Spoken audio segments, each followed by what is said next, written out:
The city of Highfill and XNA have gone back and forth after the airport first announced plans to detach from the city. We now have the latest update on the lawsuit filed against Highfill. 5 News reporter Kayla Davis sat in on XNA's board of directors meeting today and has details. For this morning's meeting, two versions of a proposal on how sales tax revenue from the airport would be handled were on the table, one from the city and one from the airport.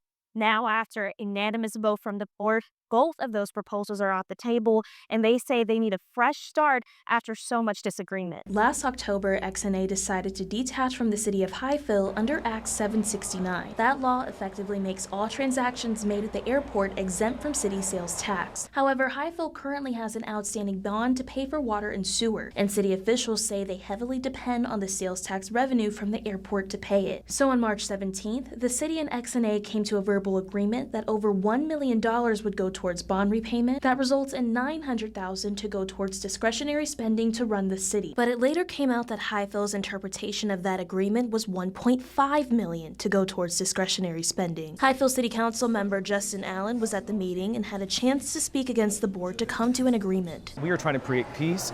Dr. Kroll was a board member, talked about an olive branch. That is why I was here. We're ready for an olive branch. We're ready to stop the litigation, wasting taxpayer dollars, wasting energy around something that shouldn't be so complicated. Instead, the board members rejected Highfill's proposal of $1.5 million in discretionary spending and withdrew their own proposal for $900,000. It makes sense from a housekeeping standpoint to just kind of clear the table of these competing agreements and kind of put them to rest so that we can continue to move forward in the detachment process and try and reach some sort of agreement that is mutually beneficial to the city of Highfill and its good citizens, but also to the airport and the customers. XNA has filed a lawsuit against the city asking the court to enforce Act 769, requiring all sales tax revenue to go towards bond repayment, leaving none left over for discretionary spending. But both parties are still hoping they can work out negotiations in the future. We will be ordered and directed to continue negotiations with the city of Highfill. If those negotiations are unsuccessful, we will be directed to participate in mediation.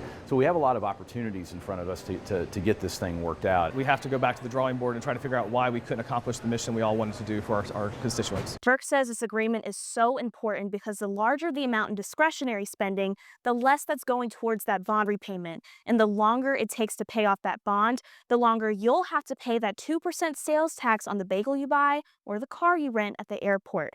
Both groups say they're hoping to extend an olive branch soon. In Highfill, covering news where you live, Kayla Davis, 5 News.